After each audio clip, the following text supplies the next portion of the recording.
Previous video में हमने half wave rectifiers के पैरामीटर डिस्कस किए थे। इस वीडियो में हम फुल वेव रेक्टिफायर्स के पैरामीटर डिस्कस कर रहे हैं। ठीक है, फुल वेव रेक्टिफायर दो प्रकार के होते हैं, एक तो centre tap full wave rectifier और दूसरा फुल वेव ब्रिज रेक्टिफायर। ठीक है, तो centre tap full wave rectifier के लिए हमें ट्रांसफार्मर की जरूरत गिरेगी।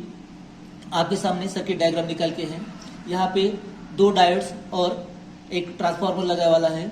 ठीक है दोस्तों, रेक्टिफायर्स का कौन सा भी पैरामीटर्स निकालने के लिए लेने वाले इनपुट वोल्टेज की जरूरत होती है। ठीक है, यहाँ पे ट्रांसफार्मर का सेकेंडरी रेक्टिफायर के लिए इनपुट हो रहा है करके हमें ट्रांसफार्मर के सेकेंडरी वोल्टेज की वैल्यू निकालना पड़ेगा। ठीक है, तो ट्रांसफार्मर की सेकेंडरी वोल्टेज की वैल्यू निकालने के लिए हमारे पास फार्मूला है N1 divided by N2 equal to V1 divided by V2। इसे हम ट्रांसफॉर्मेशन रेशियो भी कह सकते हैं। उसमें क्या रहता है, ट्रांसफार्मर के टर्न्स का रेशियो इक्वल टू ट्रांसफार्मर के वोल्टेज का रेशियो रहता। ठीक है, यहाँ पे N1 is the primary turns of transformer, N2 is the secondary turns of transformer, V1 is the primary voltage and V2 is the secondary voltage. या diagram में हमने प्राइमरी वोल्टेज के लिए Vp और सेकेंडरी वोल्टेज के लिए Vs लिखा है, तो आप वैसा भी लिख सकते हैं, मतलब V1 की जगह पे आप Vp लिख सकते हैं और V2 की जगह आप Vs लिख सकते हैं। ठीक है, हमारे डीसी वोल्टेज निकालने के लिए जरूरी जो चीज है वो है सेकेंडरी वोल्टेज की मैक्सिमम वैल्यू। ठीक है, तो मतलब आपको VDC निकालने का है तो उसके पहले आपको सेकेंडरी वोल्टेज की मैक्सिमम वैल्यू निकालनी पड़ेगी। उसके लिए फार्मूला है Vm equal to √2 into V2। ठीक, बाद में हम एवरेज आउटपुट वोल्टेज और डीसी वोल्टेज इस फार्मूले से निकाल सकते हैं। VDC equal to 2Vm divided by pi और VDC इक्वल टू 0.636 Vm। ठीक है, एक बार आपने VDC निकाल लिया, मतलब डीसी आउटपुट वोल्टेज निकाल लिया, उसके बाद IDC आप ओहम्स लॉ का इस्तेमाल करके निकाल सकते हैं। उसके लिए फार्मूला है IDC equal to VDC divided bye R, मतलब 0.636 Vm डिवाइडेड बाय R। और IDC के लिए एक दूसरा सेपरेट फार्मूला है IDC equal to 2Im by pi equal to 0.636 Im। ठीक है, एक बार हमें डीसी वोल्टेज और डीसी करंट इसकी वैल्यू मालूम हो गई, उसके बाद हम डीसी आउटपुट पावर निकाल सकते हैं। ठीक है, तो डीसी आउटपुट पावर के लिए हमारे पास फार्मूला है V² DC divided by R और I² DC इंटू R और VDC इंटू IDC। ये तीन फार्मूले हैं दोस्तों, ये तीन फार्मूले से कोई भी एक फार्मूले का आप इस्तेमाल कर सकता है। ठीक है, डिपेंड करेगा कौन सी बात पे डिपेंड करेगा, वो डिपेंड करेगा आपके पास कौन सा डेटा अवेलेबल है। ठीक है, तो हम वैल्यू पुटअप करेंगे।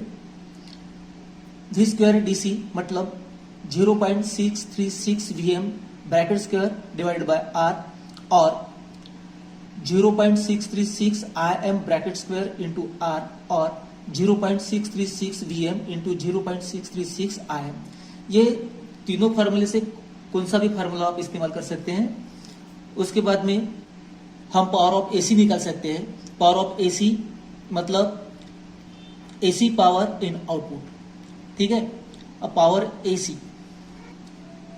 ठीक है, तो पावर ऑफ AC निकालने के लिए हमारे पास फार्मूला है power of AC equal to V² RMS divided bye R। तो यहाँ पे जो VRMS है, VRMS मतलब आउटपुट में मिलने वाला AC वोल्टेज की वैल्यू। ठीक है, तो फुल वेव रेक्टिफायर के लिए VRMS की वैल्यू है VRMS equal to Vm by √2 equal to 0.707 Vm and IRMS equal to VRMS divided bye R equal to 0.707 Vm divided bye R।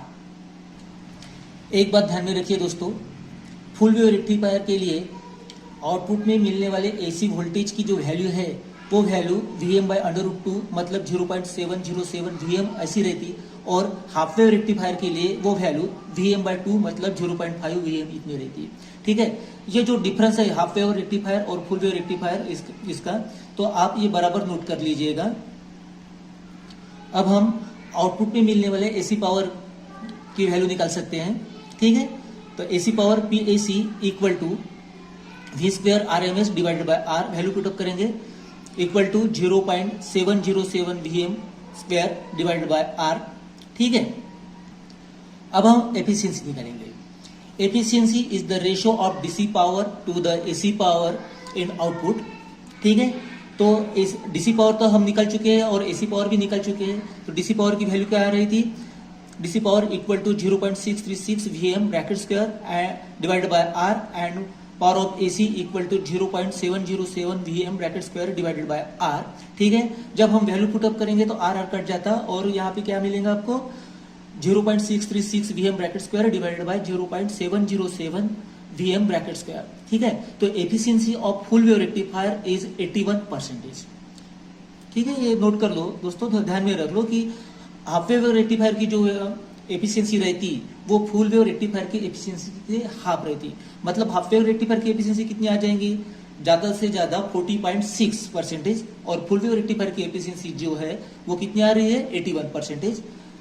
ठीक है, अब हम फॉर्म फैक्टर निकालेंगे। Form factor equal to VRMS divided by VDC, या once again VRMS ये output में मिलने वाले एसी वोल्टेज की वैल्यू है।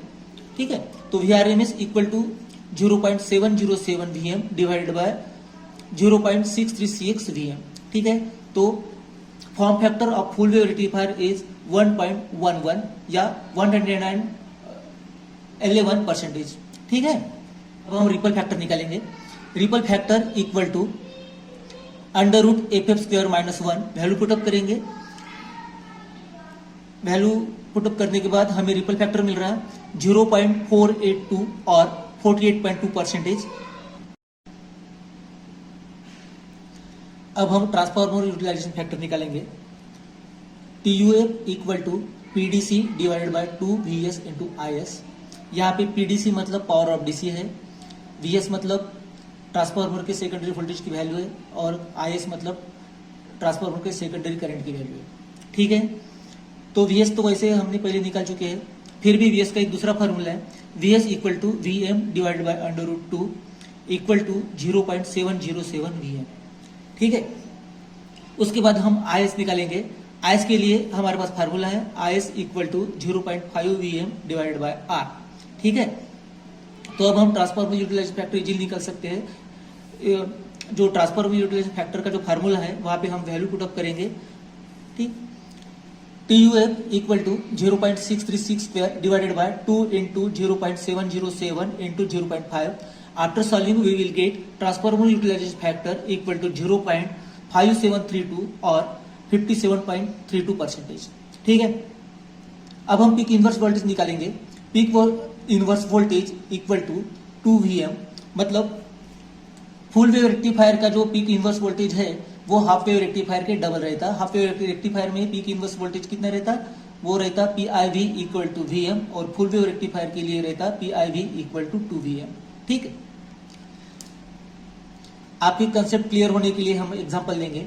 ए full wave single phase rectifier circuit using 2 diodes is shown in figure, feeds into a load resistance of 3 kilo ohm, secondary transformer voltage equal to 300 V, calculate DC current, DC output power and DC output voltage.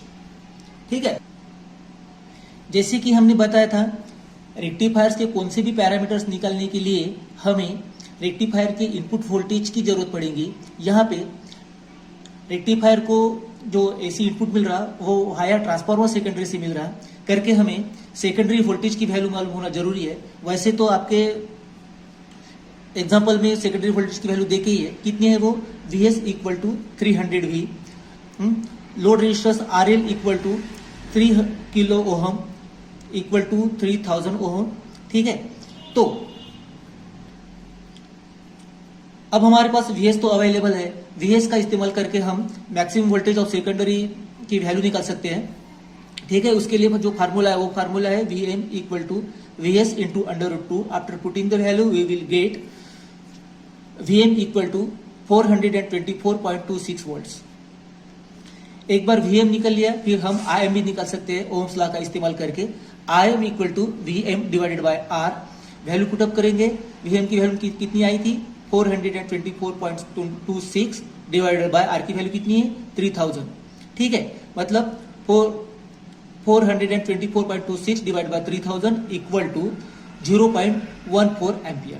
ठीक है, मतलब हमें Vm की value मिली वो कितनी थी 424.26 volt and Im की value मिली equal कितनी है वो 0.14 एम्पियर। ठीक है, Im की वैल्यू मालूम हो जाने के बाद हम डीसी आउटपुट करंट निकाल सकते हैं। उसके लिए क्या फॉर्मूला है, IDC equal to 2Im by pi, value put up करेंगे इक्वल टू 2 इंटू 0.14 जो Im की वैल्यू पहले निकाला था, Im मतलब 0.14, ठीक है, डिवाइड बाय पाई, तो उसका आंसर आ रहा है IDC equal to 0.09 ampere. IDC की वैल्यू मालूम हो जाने के बाद हम VDC निकाल सकते हैं ओहम्स लॉ का इस्तेमाल करके। VDC equal to IDC into R, value put up करने के बाद हमें VDC की वैल्यू आ रही है VDC इक्वल टू 270 वोल्ट्स। देखो दोस्तों, एक सीक्रेट बात आपको बता दे रहा हूं, आपको पावर ऑफ डीसी या VDC या IDC निकालने का है। आप पहले VDC भी निकाल सकते हैं, पहले IDC भी निकाल सकते हैं, लेकिन मेरा एक सजेशन रहेगा आपको, ये सीक्वेंस आप ऐसे रखिए। जैसे सबसे पहले आप सेकेंडरी वोल्टेज की वैल्यू VS निकालिएगा, ठीक है, उसके बाद आप VM निकालिएगा, VM निकालने के बाद IM मतलब मैक्सिमम वैल्यू ऑफ करंट निकालिएगा, IM कैसे निकालेंगे आप, IM equal to VM divided bye R, इस फार्मूले से निकाल सकते हैं आप। ठीक है, मतलब हमारे पास Vm की भी वैल्यू रहेंगी और Im की भी वैल्यू रहेंगी, लेकिन आप पहले Vm की वैल्यू का इस्तेमाल करके VDC मत निकालिएगा, आप पहले Im की वैल्यू का इस्तेमाल करके आप IDC निकालिएगा। वो कौन से फार्मूले से, IDC equal to 2Im by pi, ये फार्मूले से पहले IDC निकालिएगा, बाद में ओहम्स लॉ लगा के आप VDC निकालिएगा। ठीक है, ये सीक्वेंस आप ध्यान में रखिएगा। कोई रीजन है वो थोड़ा सा डीप जाना पड़ेगा वो रीजन समझने के लिए, सिर्फ ये बात आप ध्यान में रखिएगा। पहले आप क्या करेंगे, पहले आप Vm की वैल्यू निकालिएगा, उसके बाद Im की वैल्यू निकालिएगा, Im की वैल्यू निकालने के बाद आप VDC मत निकालिएगा, आप पहले IDC निकालो। ठीक है, IDC कौन से फार्मूले से निकालेंगे आप, 2Im बाय पाई, इस फार्मूले से IDC निकालिएगा, बाद में आप ओम्स लॉ का इस्तेमाल करके VDC निकालेगा। ठीक है, IDC मालूम हो जाने के बाद आप VDC कैसे निकालेंगे ओम्स लॉ का इस्तेमाल करके, VDC equal to IDC into R, ये फार्मूले का इस्तेमाल करके आप VDC निकाल सकते हैं बाद में। ठीक है, आए ध्यान में। अब मैं पॉइंट पे आता हूं। अब हमारे पास VDC और IDC दोनों अवेलेबल है। अब हम DC आउटपुट पावर निकालेंगे। DC आउटपुट पावर के लिए हमारे पास 3 फार्मूले हैं। कौन कौन से फार्मूले थे, पहले बताया था मैंने, V square DC divide by R, दूसरा फार्मूला है I square DC into R, और तीसरा फार्मूला है VDC इंटू IDC। आपके पास अभी VDC भी अवेलेबल है, IDC भी अवेलेबल है, आप कोई सी भी एक फार्मूले का इस्तेमाल कर सकते हैं। ठीक है, तो power of DC equal to V square DC divide by R, ये फार्मूले का हमने इस्तेमाल किया। तो वैल्यू पुटअप करेंगे, उसके बाद हमें पावर ऑफ DC मिल रहा है 24.3 वैट्स। अब हम AC पावर निकालेंगे। AC पावर के लिए फार्मूला क्या है, AC power equal to VRMS square divide by R। ये जो VRMS है वो आउटपुट में मिलने वाला AC वोल्टेज है। ठीक है, तो उसकी वैल्यू है, हमने पहले डिस्कस किया था उसके बारे में, VRMS equal to 0.707 VM bracket square divided bye R। ठीक है, वैल्यू पुटअप करेंगे। After solving we will get PAC equal to 29.99 equal to 30 watts. ठीक है, अब पावर ऑफ DC मिल गया, पावर ऑफ AC मिल गया, और अब हम एफिशिएंसी इजीली निकाल सकते हैं। एफिशिएंसी के लिए हमारे पास फार्मूला है efficiency equal to power of DC divide by power of AC। Power of DC और पावर ऑफ AC की वैल्यू पुटअप करेंगे। पावर ऑफ DC की वैल्यू कितनी थी 24.3 and power of AC equal to 30। Value put up करने के बाद हमें एफिशिएंसी मिल रही है 0.81 और 81%। ठीक है, अब हम फॉर्म फैक्टर निकालेंगे। Form factor equal to VRMS divided by VDC। VRMS की वैल्यू थी 0.707 VM एंड VDC की वैल्यू थी 270। ठीक है, after solving we will get form factor equal to 1.11। Now we will draw ripple factor RF equal to under root FF square minus 1। After putting the value we will get ripple factor equal to 0.4817। ठीक है, equal to 0.482। ठीक है, और 48.2%। अब transformer utilisation factor निकालेंगे। Transformer utilisation factor equal to power of DC divide by 2VS into IS। पहले हमने बताया था VS की वैल्यू कैसे निकालने की है और IS की वैल्यू कैसे निकालने की है। यहाँ पे IS की वैल्यू देखे है, देखो IS equal to 0.5 VM divided bye R। After putting the values and solving we will get IS equal to 0.0707 ampere. ठीक है, अब ये वैल्यू ट्रांसफॉर्मर यूटिलाइजेशन फैक्टर में डाल देंगे। ठीक है, after solving we will get transformer utilisation factor 57.30%। Peak inverse voltage of full wave rectifier equal to 2 VM। ठीक है, वैल्यू पुटअप करेंगे तो उसके बाद आपको मिल रहा है peak inverse voltage equal to 848.52 volts.